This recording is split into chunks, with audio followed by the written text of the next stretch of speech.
ल है विदेशी साथीहरू, आज एउटा नयाँ एकदमै दुःखद लाग्दो घटना छ। यो चाहिँ हाम्रो यो वासाङसी जहाँ ख्योङ्गिदो वासाङसीमा रहेको एउटा पाइप कम्पनी, जहाँ पाइप कम्पनी चाहिँ ध्वस्तै भएको छ है आगो लागेर। यदि साथीहरू पनि जाडो मौसमको बेलामा कोही साथीहरू प्लगहरू यस्तोहरू हिटरहरू बोइलरहरू अन गरेर तपाईँहरू काममा जानुभएको छ, कुनै काममा बिर्सिनु भएको छ भने चाहिँ होसियार हुनु होला। पुरै आगो लागेर ध्वस्त भएको छ। हेर्दा हेर्दै एउटा कम्पनी सकेको छ। यो कम्पनी चाहिँ मेरो कम्पनीदेखि नजिकै हो होइन।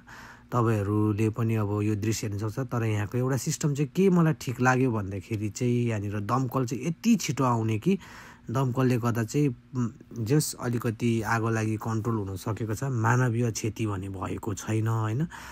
यो चाहिँ फ्यान्दोङमा भएको यो घटना हो। एकदमै ठुलो आगो लागेको छ। एउटा प्लास्टिकको जुन लबरको पाइप बनाउने कम्पनी हो होइन।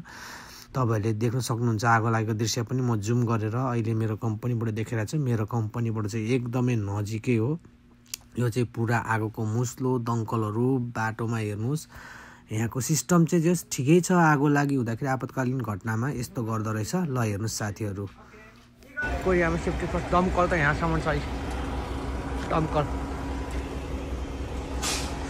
कम्पनीमा आगो लाग्यो, त्यो कालो धुवा उठेको पुरै आगो लागेको है। लु कोरियामा आगो लागेछ कम्पनी हेरौँ। धुवाको मुस्लो कम्पनी जलिरहेछ, पाइप कम्पनी है।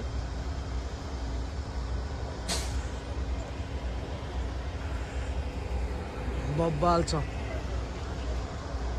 आगो लागेर कम्पनीमा, बिहाल छ नि बिचरा। हाम्रो एउटा साथीको कम्पनी मेरो कम्पनी छेउमै हो।